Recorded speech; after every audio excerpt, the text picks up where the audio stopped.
반갑습니다. 생명나라 성도 여러분. 오늘 42일차 약속의 여정 토요일 말씀, 토요일 아침 말씀 나누도록 하겠습니다. 드디어 요셉이 국무총리가 된 이후에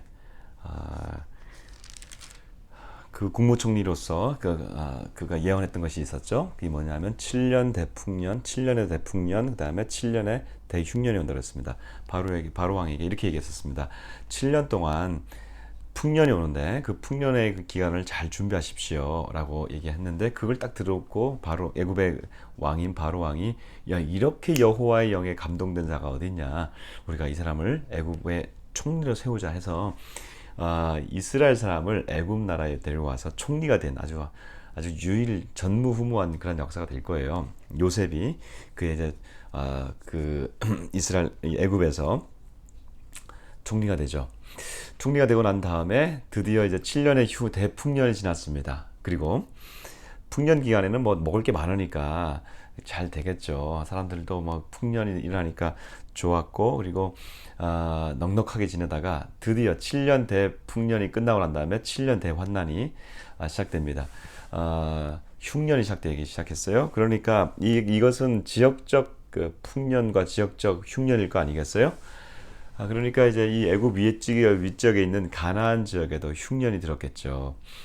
그냥 그곳에 머물고 있던 그 야곱 가정에도 흉년이 들어왔습니다. 버티다가 버티지 못하는 거예요. 그래서 야곱이 드디어, 얘들아 안 되겠다, 너희들이 좀 애굽에 가면 먹을 것이 많다는데 니네가 가서 거기서 양식을 가져와라. 그러니까 이제 열한 아들들이 내려가려고 그러죠. 그때 이제 그 야곱이 그렇게 얘기합니다. 11아들이 내려가는데, 야곱이 마지막 막내 그 베냐민은 못 데려가갑니다. 왜냐하면 잃어버린 아들이 요셉이잖아요. 요셉과 베냐민은 야곱의 부인 4명 중에서 라헬, 가장 사랑했던 라헬의 두 아들들이에요. 그러니까 유일한 핏줄인데 요셉이 죽었단 말이에요. 요셉이 죽은 걸로 알고 있단 말이에요. 그러다 보니까 베냐민은 못 보내겠다 해서 나머지 10아들만 데리고 나갑니다. 자, 10아들들이 데리고 내려와서 그 요셉이 다스리는 그 애굽에 왔어요. 그러니까 처음으로 지금 17세에 가서 그가 30세에 그 총리가 되거든요. 그러니까 몇 살이에요? 13년이 지난 거죠. 그리고 거기서 또 7년이 그러니까 풍년이 지났으니까 13년에 20년이 지났어요. 그리고 이제 그 흉년이 1년 됐는지 2년 됐는지 우리가 알 수 없습니다만, 어쨌든 20년이 지금 지나고 난 다음에 플러스 20년이에요. 그러니까 20년 만에 요셉을 만난 겁니다. 어떻게 알아보겠어요? 그런데 요셉은 알았어요. 형들은 모르는데 요셉은 알았어요. 이게 뭘 얘기하는 걸까요?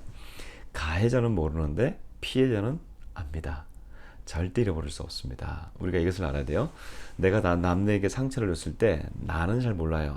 그거 그냥 잊어버리면 되는 거 아닌가? 내가 잘못한 거고 내가 실수한 건데, 피해자 입장에서 생각하셔야 돼요. 모든 용서는 피해자 입장에서 피해자가 그만하라고 할 때까지 하는 것이 이게 용서와 사과의 원칙이라고 합니다. 그래서 마찬가지예요. 지금 요셉은 알아보는데 형들은 못 알아본다고 얘기했잖아요. 자, 그런데 요셉이 자기를 숨겨요. 왜 숨길까? 왜 요셉이 20년 만에 만나는 형들을 만나서 뭐랄까, 자기를 숨길 필요가 없어요. 화가 났으면 내 이놈들이, 형들, 내가 당신들이 날 판 요셉인데 당신들 맛 좀 보십시오. 뭐 이렇게 감정을 드러내도 좋고, 그 다음에 이렇게 환하게 맞이해도 좋고, 그렇게 해야 되는데 감정을 숨기고 전혀 드러내지 않아요. 자기가 요셉인 것도 알려주지 않아요. 왜 그럴까요? 상처받은 사람들은요, 감정에 깊은 왜곡이 있어요. 그리고 많은 생각을 하게 돼요. 이걸 어떻게 처리해야 될 것인가 라는 것이죠.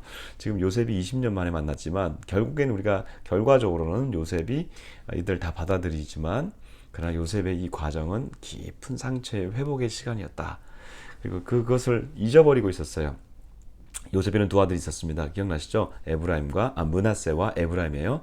여러분, 므낫세 첫 번째 아들 이름이 뭔지 아세요? 여호와께서 나의 모든 어려움을 잊어버리게 하셨다, 이거예요. 그래서 그러니까 첫 번째 아들을 낳자마자 그가 그의 모든 고난을 잊어버리게 하셨다라고 하는 걸 봤을 때 그가 얼마나 많은 고난과 고통 가운데 있었는지, 형들에 대한 미움, 그렇죠? 그것들이 굉장히 많았겠죠. 그런데 그 잊어버렸다라고 생각했던 그 고통의 사건들을 주었던 형들이 자기 눈앞에 나타났단 말이에요. 그러니까 얼마나 마음이 좋지 않겠습니까?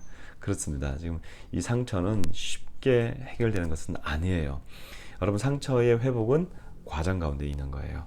오늘 이 사건을 보면서 계속해서 요셉이 이 형들에 대해서 뭐 이렇게 뭐 뭘까 좀 지저분하게 이런 사건들을 만들어가면서 끌어요. 그 이것을 보면서 뭐 구구절절 우리가 다 볼 수 있지만 간단하게 말씀드리면 왜 이렇게 하느냐? 요셉에게는 깊은 상처가 있고 그 상처는 쉽게 말 한마디로 되지 않는다. 그것을 알 수 있습니다. 우리 그리스도인들에게도 상처가 있죠. 이 상처가 있는데 정말 상처를 치유해 주시는 분이 누굴까? 우리는 하나님 안에서 그 상처가 치유가 돼요. 그리고 또 하나, 형들과 같이 이게 해결이 돼요.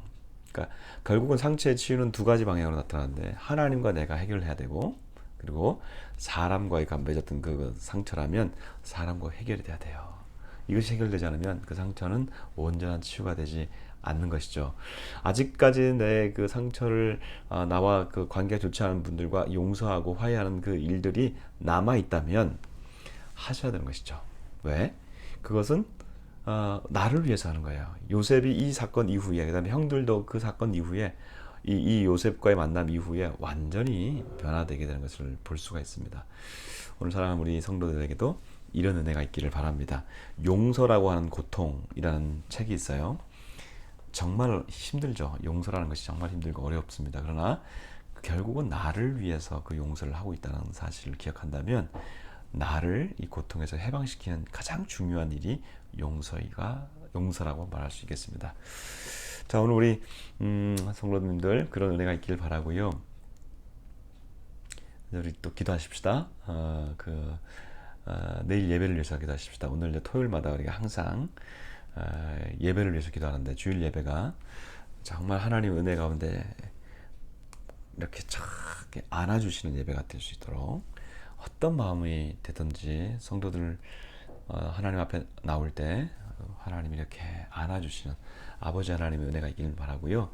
교회는 어머니라고 표현을 해요. 그래서 어머니의 품은 항상 넉넉하잖아요. 그래서 우리 어머니가 교회를 우리 자녀를 품어주듯이 교회를 모일 때 그런 은혜가 있으면 좋겠습니다. 내일 예배는 특별히 우리가 이전할 교회 분당으로 가게 됩니다. 임해동에 있는 교회로 가게 되는데 그곳에서 우리가 예배할 때에 강력한 하나님의 은혜가 있길 바라고 또 새로운 교회로 우리가 이제 미리 가서 한번 예배 드려봅니다. 저희가 이제 이전하게 되면 7월, 8월이 될 거예요. 8월 정도에 아무 때나 들어갈 수가 있는데 우리가 마지막 잔금을 치르면 8월 정도에 들어갈 때 좀 덥겠죠. 그러나 이제 가을부터는 우리가 모든 사역들을 여기서 감당할 수 있도록 8월 중에 이제 어느 날 들어가게 될 겁니다. 그 전에 우리가 마지막으로 이게 마지막이 되지는 않겠지만 이번에 가서 예배할 때 첫 번째 가서 예배할 때 그 예배당과 그다음에 분위기, 그다음에 주변 환경 이 모든 것을 우리가 보면서 내일 야외 예배 가운데 큰 은혜가 있으면 좋겠고 우리 모든 공동체가 기쁨의 시간이 되었으면 좋겠습니다. 그리고 북한 땅을 위해서 기도하십시다. 우리 한국 땅을 위해서는 코로나가 지금 계속해서 번져가고 있는데 조금씩 뭐 끝날 것 같은데 끝나지 않더라고요. 그리고 코로나 걸리는 사람들이 신천지도 그렇고 지금 이번 이태원도 그렇고 그 다음에 그 동성애 그 카페들도 그렇고 클럽들도 그렇고 이게 다 다르대요. 지금 다 코로나 타입들이 다르대요. 그러니까 뭐 A형, 뭐 B형, C형 뭐 이렇게 된다는데 그만큼 변종이 많다는 얘기입니다. 이게 그만큼 어렵다는 얘기예요.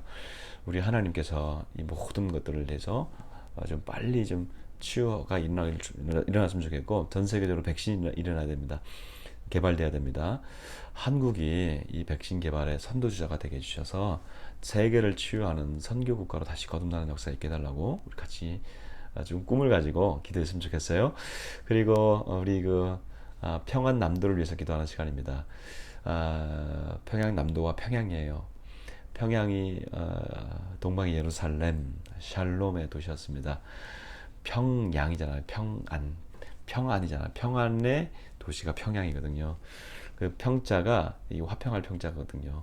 평화가 있는 진짜 샬롬이 있는 그런 평양이 되게 해달라고 기도하고 평안남도를 위해서도 같이 기도하십시다. 평안남도의 그 큰 도시가 평성이에요. 평양에서 올라가면 바로 위에 평성이 있는데 평성의 그 땅이 정말 그 모든 다 평자예요. 평안도가 다 평자로 시작됩니다. 평안이 있는 곳이에요. 진짜 평안남도, 평안북도, 평양이 다 평안할 수 있도록 우리가 같이 한번 기도했으면 좋겠고요. 그리고 오늘 세계적으로 기도하는 나라는 어디냐면 나라는 아프리카입니다. 아프리카도 너무 나라가 많아요. 검은 대륙 우리 아프리카 한 나라를 위해서 특별히 오늘은 기도하겠습니다. 아프리카를 이렇게 돼 있는데 여기 끝에 그 끝부분이 어떤 나라냐면 남아프리카 공화국이에요. 남아공이라고 그러죠. 남아프리카 공화국은 특별히 식민 시대를 좀 많이 살아서 네덜란드나 화란에 이렇게 백인들이 와서 좀 거주하면서 살았어요. 그래서 남아공에서는 흑백 갈등이 많았습니다. 그럼에도 불구하고 백인들이 살았기 때문에 이 문명적으로는 굉장히 좀 앞서갔고, 그래서 거기서 이제 기독교가 굉장히 좀 많이 자리를 잡았고요. 2012년 아마 그 어간이 있었을 겁니다. 그때 로잔 대회를 거기서 했거든요. 로잔 대회라고 하는 것은 세계 복음주의권 그 교회들이 다 모여가지고 선교 대회를 이렇게 하게 되는데, 그때 2012년일 겁니다. 거기서 이제 로잔 대회도 할 정도로 그렇게 교회가 이제 강한 곳입니다. 그 남아프리카 공화국에 있는 그 교회들이 넘어지지 않게 해달라고 기도해 주시고, 그리고 거기는 이제 흑백 갈등이 있어요. 근데 여러분 들어보셨죠? 그 백인들이 많은 이렇게 흑인들을 좀 이렇게 억압했는데, 그 중에 한 흑인 지도자 넬슨 만델라라고 하는 그 지도자가 일어나가지고 그 흑인의 지도자가 되어서 그 백인을 이렇게 좀 폭력으로 다스릴 수 있었는데, 그가 어떻게 해주죠? 다 용서하자.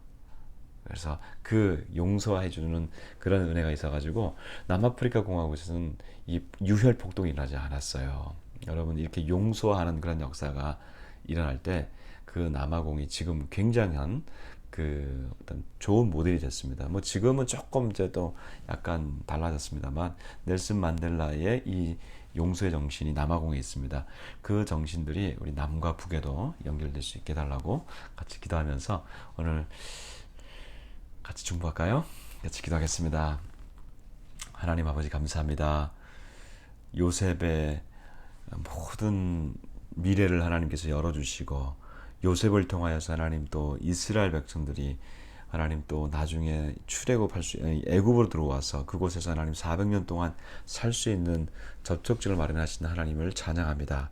아버지 하나님, 그럼에도 불구하고 그 요셉이 얼마나 마음이 상처가 많았는지 하나님 20여 년 만에 만난 형들과 마음을 열지 않았습니다. 아버지 하나님, 우리에게도 이런 깊은 상처가 있습니다. 하나님, 개인들의 상처를 주님 이 시간 만져주십시오.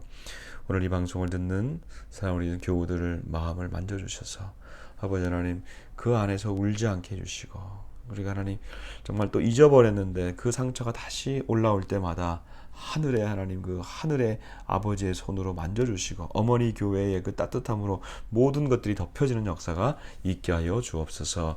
하나님, 더 나아가서 우리가 적극적으로 하나님 이 사건들에 대해서, 아픔에 대해서 하나님 앞에 올려드리고, 또 그 일을 한 우리 또 형제와 자매들을 향해서 용서의 손을 내미는 역사가 있게 하여 주옵소서. 우리 민족도 그리 되기를 원합니다.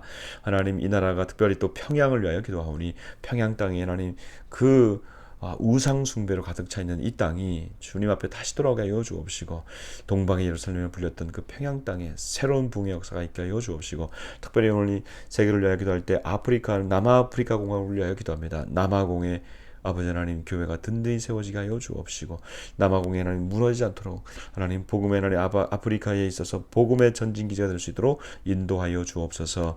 내일 생명나라의 교회 예배를 주님 받아 주옵소서. 내일 특별히 하나님 야외 예배로 갑니다. 분당 임회동에 있는 교회로 또 갈 텐데, 우리가 이전할 때 들어가는 그 교회 가운데 하나님, 우리가 내일 가서 먼저 예배할 때 큰 기쁨이 우리 넘실거리는 예배가 되게 하여 주옵시고, 그곳에 하나님 또 들어서자마자 하나님의 역사에 임재가 있는 역사가 있게 하여 주옵소서. 감사하고 예수님 이름으로 기도드립니다. 아멘.